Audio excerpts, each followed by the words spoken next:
क्या बीजेपी में शामिल होकर केंद्र में मंत्री बन सकते हैं पंजाब के पूर्व मुख्यमंत्री कैप्टन अमरिंदर सिंह? गृह मंत्री अमित शाह से मुलाकात के बाद तेज हुई अटकलें। जिस बात के कयास लग रहे थे वो सच साबित हुई। पंजाब के पूर्व सीएम कैप्टन अमरिंदर सिंह दिल्ली में आज शाम केंद्रीय गृह मंत्री अमित शाह से मिलने पहुंच गए। हालांकि कल खुद कैप्टन ने किसी भी राजनीतिक मुलाकात से इनकार किया था, लेकिन आज वो न सिर्फ गृह मंत्री अमित शाह से मिले बल्कि उनकी ये मुलाकात काफी लंबी चली। सूत्रों के मुताबिक बीजेपी कैप्टन को केंद्र में एक मंत्री बनाने का ऑफर दे सकती है। सूत्रों के मुताबिक बीजेपी पंजाब में एक बड़े सिख चेहरे की तलाश में है। ऐसे में बीजेपी आगामी चुनावों से पहले कैप्टन अमरिंदर सिंह पर दांव लगा सकती है। पंजाब प्रकरण के बाद कांग्रेस पार्टी के भीतर नवजोत सिंह सिद्धू के खिलाफ बनने लगा है माहौल। अब प्रियंका गांधी के राजनीतिक सलाहकार ने भी नवजोत सिंह सिद्धू को पार्टी से निकालने की मांग कर दी है। प्रियंका गांधी के साथ सिद्धू की ये तस्वीर आज की नहीं, जून महीने की है, जब सिद्धू कैप्टन के खिलाफ मोर्चा खोले हुए थे। लेकिन अब तो प्रियंका गांधी के राजनीतिक सलाहकार विभाकर शास्त्री भी सिद्धू को कांग्रेस में नहीं देखना चाहते। उन्होंने सिद्धू को पंजाब कांग्रेस अध्यक्ष बनाने के फैसले पर ही सवाल उठा दिया। और मेरा ये मानना है ये बिल्कुल इस बहुत बड़ी गलती थी नवजोत सिद्धू को इतना बड़ा पद देना।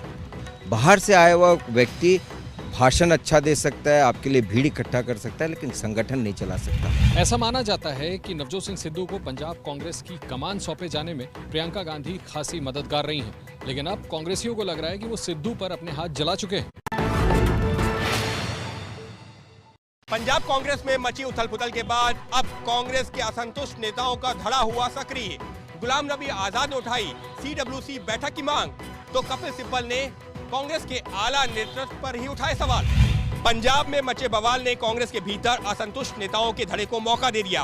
गुलाम नबी आजाद ने सोनिया गांधी को चिट्ठी लिखकर कांग्रेस कार्य समिति की तत्काल बैठक बुलाने की मांग की है। वहीं कपिल सिब्बल ने आज बाकायदा प्रेस कॉन्फ्रेंस की और इशारों में गांधी परिवार पर सवाल उठा दिए।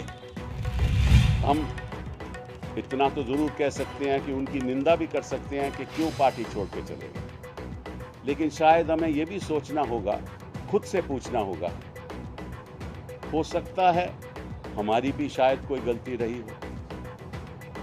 अब in our party at the moment there is no president, so we don't know who is taking these decisions. We know and yet we don't know.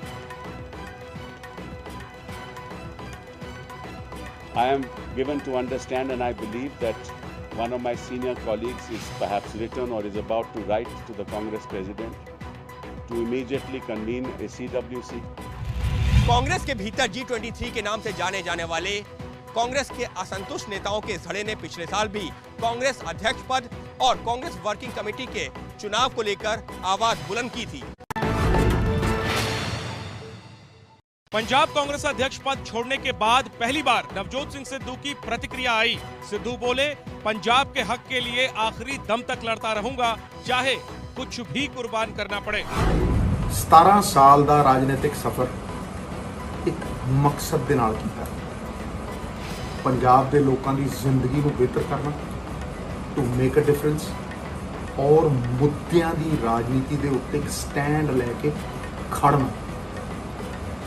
ਇਹੀ ਮੇਰਾ ਧਰਮ ਸੀ, ਇਹੀ ਮੇਰਾ ਫਰਜ਼ ਸੀ। ਮੇਰੀ ਅੱਜ ਤੱਕ ਕਿਸੇ ਨਾਲ ਕੋਈ ਨਿੱਜੀ ਕਿੜ ਨਹੀਂ ਰਹੀ, ਨਾ ਹੀ ਮੈਂ निजी लड़ाइयां लड़ियां। सिद्धू के बयान से साफ है कि वो झुकने को तैयार नहीं हैं। ऐसे में सवाल ये है कि आखिर पंजाब में कांग्रेस की मुश्किलें कब खत्म होंगी। सिद्धू का इस्तीफा स्वीकार कर सकती है कांग्रेस। सूत्रों के मुताबिक पंजाब कांग्रेस को मिल सकता है नया प्रदेश अध्यक्ष। पंजाब में सिद्धू के इस्तीफे कांड पर कांग्रेस में रूठने मनाने का दौर जारी है, लेकिन सूत्रों के मुताबिक बड़ी खबर यह आई कि सिद्धू का इस्तीफा स्वीकार हो सकता है। सिद्धू के इस्तीफे के फैसले से कांग्रेस आलाकमान काफी नाराज है। सिद्धू की जगह पंजाब में नया प्रदेश अध्यक्ष बनाया जा सकता है। सिद्धू की जगह कौन लेगा यह अभी तय नहीं, बदलाव करने में वक्त भी लगेगा। हालांकि मुख्यमंत्री चन्नी ने आज कहा सिद्धू को मनाने की कोशिशें जारी हैं। सिद्धू साहब से टेलीफोन पे बात की है कि पार्टी सुप्रीम होती है, सरकार पार्टी की आइडियोलॉजी को मानती है और उसके ऊपर चलती है। आप आओ, बैठकर बात करो। जिस तरीके से आपको कोई गलतियां लग रही हैं वो पहले भी आप कर सकते थे, आप आप भी आप कर सकते हो। सूत्रों के मुताबिक कांग्रेस आलाकमान ने पंजाब में चन्नी को अपने मन मुताबिक फैसले लेने की खुली छूट दी तो नवजोत सिंह सिद्धू को यह बात नागवार गुजरी और उनका इस्तीफा हुआ। पंजाब में सिद्धू संकट के बीच मुख्यमंत्री चरणजीत सिंह चन्नी का बड़ा ऐलान। पंजाब में 2 किलोवाट तक के उपभोक्ताओं के बिजली के बिल होंगे माफ। 53 लाख परिवारों को होगा फायदा। आज जैसी फैसला किया है कि 2 किलोवाट दे कंज्यूमर दे 2 किलोवाट दे तक दे, चाहे वह 1 किलोवाट लोड है, चाहे वह 500 वाट लोड है, चाहे 1.5 किलोवाट लोड है, 2 किलोवाट तक दे कंज्यूमर जिन्ने है पंजाब के विच, जेडे कि लगभग 80% है या 75% है टोटल आबादी दे, उन्हां दा पिछला जिहड़ा बिल आया है वो बकाया है सारा उन्हां लोकां दा असीं भरांगे। असीं सरकार ने फैसला कर लिया, सरकार उन्हां दा भरेगी। सिद्धू कांड के बाद पंजाब में कांग्रेस की जो फजीहत हो रही है, उसी बीच चन्नी बड़े फैसले कर जनता में अलग संदेश देने की कोशिश कर रहे हैं। फायदा होगा या नहीं, ये तो अगले साल होने वाले चुनाव में पता चलेगा। पंजाब में सियासी संकट के मौके पर केजरीवाल का सियासी चौका। पंजाब में अब स्थिर सरकार का नारा उछाला। पंजाब के मौजूदा राजनीतिक अनिश्चितता के हालात को अरविंद केजरीवाल पंजाब चुनाव में भुनाने की तैयारी में है। आज पंजाब दौरे पर पहुंचे केजरीवाल ने स्थिर सरकार का नारा उछाला और कांग्रेस पर हमले किए। पंजाब में किस तरह से राजनीतिक माहौल है, राजनीतिक अस्थिरता बनी हुई है, वो बहुत ही दुर्भाग्यपूर्ण है। सत्ता की गंदी लड़ाई चल रही है। इन लोगों ने सरकार को एक तमाशा बना दिया है। अब आम आदमी पार्टी ही पंजाब को एक स्थिर सरकार दे सकती है, अच्छी सरकार दे सकती है, ईमानदार सरकार दे सकती है। पंजाब में लगभग 5 महीने बाद विधानसभा का चुनाव होना है। केजरीवाल ने सभी सीटों पर लड़ने का ऐलान कर दिया है। नवरात्रि के पहले दिन केदारनाथ धाम जाएंगे प्रधानमंत्री नरेंद्र मोदी। पीएम को उसी दिन उत्तराखंड में कुछ उद्घाटन भी करने हैं। प्रधानमंत्री नरेंद्र मोदी एक बार फिर से बाबा केदार के दर पर जाने वाले हैं। सूत्रों के मुताबिक वो 7 अक्टूबर को केदारनाथ धाम के दर्शन करेंगे। नवरात्रि भी उसी दिन से शुरू हो रहा है। प्रधानमंत्री मोदी 7 अक्टूबर को ही ऋषिकेश एम्स में ऑक्सीजन प्लांट का उद्घाटन भी करेंगे। यही नहीं, पीएम उसी दिन देहरादून ऋषिकेश के बीच जॉली ग्रांट एयरपोर्ट के नए टर्मिनल का लोकार्पण करेंगे। ऐसी संभावना है कि पीएम मोदी उस दिन एक जनसभा को भी संबोधित कर सकते हैं। उस जनसभा के जरिए पीएम मोदी उत्तराखंड चुनाव के लिए प्रचार का बिगुल भी फूंक सकते हैं। 7 अक्टूबर का दिन प्रधानमंत्री नरेंद्र मोदी के लिए बेहद खास है। 20 साल पहले 7 अक्टूबर के ही दिन वो पहली बार गुजरात के मुख्यमंत्री बने थे। भारत के निर्यात को एक ऊंची छलांग, एक बड़ी छलांग देने के लिए भारत सरकार विशेष काम कर रही है, विशेष योजनाएं ला रही हैं। इस पर बात करने के लिए हमारे साथ खुद वाणिज्य मंत्री पीयूष गोयल हैं। सर, तो आज 4,400 करोड़ ईसीजीसी में, 1,650 करोड़ NEIA ट्रस्ट में जो प्रोजेक्ट फाइनेंस करते हैं और प्रोजेक्ट इंश्योरेंस पॉलिसी देते हैं, ये दोनों मिलाएं तो इसके 20 गुना इंश्योरेंस कवर देने की क्षमता इन दोनों कंपनी की बढ़ जाएगी। यानी 88,000 करोड़ ईसीजीसी और 33,000 करोड़ NEIA। 88,000 करोड़ 3-4 बार घूमता है। जब पैसा तो 3 महीने में आ गया तो नया एक्सपोर्ट होता है, तो लगभग 3 लाख करोड़ तक के एक्सपोर्ट को ये लाभ देगा। उसके इंश्योरेंस कवर निकाल पाएंगे, उस पे बैंक से लोन मिल पाएगा निर्यातकों को। जनगणना जातिवार पर अब भी कायम है बिहार के सीएम नीतीश कुमार। नीतीश कुमार ने इस मुद्दे पर जल्द ही सर्वदलीय बैठक बुलाए जाने की बात कही है।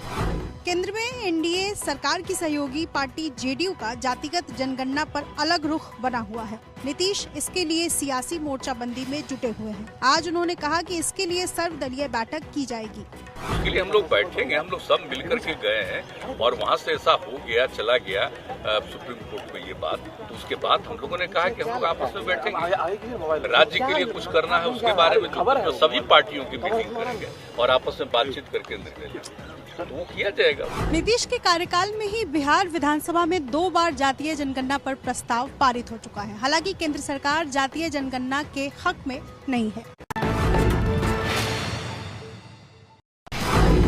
ब्रिटेन में गहराते पेट्रोल संकट से निपटने के लिए अब सेना की मदद ली जाएगी। ब्रिटेन में अब लोग एक दूसरे से पेट्रोल भी उधार मांगने लगे हैं। एक नजर में ऐसा लग रहा है मानो हाईवे पर ट्रैफिक जाम है, लेकिन गौर से देखने पर पता चलता है कि पेट्रोल पंप पर पेट्रोल लेने के लिए ये लंबी कतार लगी हुई है। पूरे ब्रिटेन में इन दिनों यही हाल है। ज्यादातर पेट्रोल पंप खाली हो गए हैं। ब्रिटेन में तेल संकट इतना गहरा गया है कि लोगों का ज्यादातर वक्त पेट्रोल की जुगत करने में ही गुजर रहा है। जैसे इन शख्स को किसी से पेट्रोल उधार मांगकर अपनी गाड़ी में डलवाना पड़ रहा है ताकि किसी तरह पेट्रोल पंप तक पहुंच सके। तेल संकट के चलते पिछले 5 दिनों में ब्रिटेन में कई पेट्रोल पंप बंद हो गए हैं। नौबत ये आ गई है कि पेट्रोल संकट के बीच पीएम जॉनसन ने सेना को स्टैंड बाय पर रखा है। ब्रिटेन में करीब 1 लाख ट्रक ड्राइवरों की कमी के चलते पेट्रोल की सप्लाई ठप पड़ गई है। उत्तर कोरिया के तानाशाह ने मिसाइल दागने के 1 दिन बाद बताई मिसाइल टेस्ट की खबर। 1 महीने में तीसरी बार उत्तर कोरिया ने किया मिसाइल टेस्ट। यही वो मिसाइल टेस्ट है जिसे उत्तर कोरिया ने पूरे 1 दिन दुनिया से छिपाए रखा। पड़ोसी दक्षिण कोरिया ने जब इस परीक्षण का 1 दिन पहले ही खुलासा कर दिया, तब जाकर उत्तर कोरिया के तानाशाह किम जोंग उन को अपने मिसाइल टेस्ट की खबर को सार्वजनिक करना पड़ा। तानाशाह के सरकारी मीडिया में बताया गया है कि यह सबसे नई विकसित हाइपरसोनिक मिसाइल है, जिसका संकेत किम जोंग उन ने इसी साल जनवरी में हुई पार्टी कांग्रेस में दे दिया था। इस मिसाइल टेस्ट के दौरान उत्तर कोरिया के तानाशाह किम जोंग उन के मौजूद रहने की खबर नहीं है, लेकिन यह मिसाइल टेस्ट चीन की सीमा से लगते एक दूर दराज इलाके में हुआ है। अभिनेता रणबीर कपूर के जन्मदिन के मौके पर यशराज फिल्म ने जारी किया उनकी आने वाली फिल्म शमशेरा का पोस्टर। लंबे लंबे बाल, आंखों में गुस्सा और चेहरे पर तेज, ये रणबीर कपूर की आने वाली फिल्म शमशेरा का फर्स्ट लुक है, जिसमें रणबीर एक बिल्कुल अलग अंदाज में नजर आ रहे हैं। शमशेरा का ये पोस्टर यशराज फिल्म ने रणबीर कपूर के 39वें जन्मदिन के मौके पर जारी किया। बता दें कि ये फिल्म एक डकैत ड्रामा है, जिसमें रणबीर कपूर एक डकैत के रूप में नजर आएंगे। ये फिल्म पिछले साल ही रिलीज की जानी थी, मगर कोरोना से उपजे हालात के चलते ऐसा नहीं हो पाया था। फिल्म में वाणी कपूर और संजय दत्त भी अहम रोल्स में नजर आएंगे। फिल्म 18 मार्च 2022 को देश भर के सिनेमा घरों में रिलीज की जाएगी। महाराष्ट्र में सिनेमा घरों के खुलने के ऐलान के बाद यशराज फिल्म ने जिन 4 बड़ी फिल्मों को रिलीज करने की घोषणा की थी, उसमें से शमशेरा भी एक है। आजादी के आंदोलन के क्रांतिकारी सरदार ऊधम सिंह पर आ रही है फिल्म। 16 अक्टूबर को रिलीज हो रही इस फिल्म में मुख्य भूमिका में विकी कौशल हैं। जलियांवाला बाग नरसंहार का बदला लेने वाले क्रांतिकारी सरदार ऊधम सिंह पर जो फिल्म आ रही है, उसके निर्देशक हैं सुजीत सरकार। ये फिल्म 16 अक्टूबर को अमेज़न प्राइम पर रिलीज हो रही है। सरदार ऊधम सिंह वो क्रांतिकारी हैं जिन्होंने जलियांवाला बाग में नरसंहार कराने वाले जनरल डायर को ब्रिटेन जाकर 6 गोलियां मारी थीं। ऊधम सिंह ने उस वक्त ब्रिटिश हुकूमत को हिला दिया था। सरदार ऊधम सिंह पंजाब के संगरूर में पैदा हुए थे। 1919 में अमृतसर के जलियांवाला बाग नरसंहार को उन्होंने अपनी आंखों से देखा था। यूपी के गोरखपुर में पुलिस छापेमारी में एक व्यापारी की संदिग्ध परिस्थितियों में हुई मौत को लेकर हंगामा, पुलिस पर लगा पीटने का आरोप, 6 पुलिसकर्मी सस्पेंड। मामले का मुख्यमंत्री योगी आदित्यनाथ ने संज्ञान लिया। फोटो में दिख रहा ये वही प्रॉपर्टी डीलर मनीष कुमार गुप्ता है, जिसकी पुलिस रेड के दौरान संदिग्ध परिस्थितियों में मौत हुई। ये इमारत गोरखपुर के होटल की है, जिस पर पुलिस ने रेड की थी। बाद में घायल हालत में प्रॉपर्टी डीलर मनीष कुमार को अस्पताल में भर्ती कराया गया, जहां उन्होंने दम तोड़ दिया। मनीष की पत्नी ने पुलिस पर गंभीर आरोप लगाए हैं। परिवार का आरोप, मनीष के शरीर पर पिटने के निशान मिले हैं। जिन्होंने भी मेरे हस्बैंड को मारा है, मेरे पति को मारा है, उनको सख्त से सख्त सजा मिलनी चाहिए। आप वर्दी पहनते हो, इसका मतलब ये नहीं कि हम नागरिक नहीं हैं। करीब 60 बच्चे कोविड पॉजिटिव पाए गए हैं। इस वक्त हम उसी स्कूल के बाहर मौजूद हैं और तस्वीरें जैसे कि आप देख सकते हैं कि गर्ल्स बोर्डिंग स्कूल थी, जहां पर जो है 485 स्टूडेंट्स और 57 स्टाफ थे। हालांकि स्टाफ्स जो कि वैक्सीनेटेड थे उनमें से कोई भी पॉजिटिव नहीं पाया गया है, लेकिन एक बच्चा जो है जो बल्लारी से आया हुआ था, सबसे पहले उसमें सिम्टम्स डेवलप हुए, काफ़ी तेज़ बुखार, वॉमिटिंग और डायरिया जो है वो उसमें पाया गया, जिसके बाद उसकी टेस्टिंग हुई तो कोविड पॉजिटिव पाया गया। जिसके बाद बाकी स्टूडेंट्स का भी टेस्टिंग किया गया, उसमें करीब 60 बच्चे जो है वो पॉजिटिव पाए गए हैं। एक जो कि हाई फीवर के साथ सिम्टोमेटिक है, उसे लेडी कर्जन हॉस्पिटल में शिफ्ट कर लिया गया है, जबकि एक और बच्चे को जो है होम क्वारंटीन किया गया है। बाकी 58 स्टूडेंट्स जो है वो इसी हॉस्टल में उनका इलाज चल रहा है।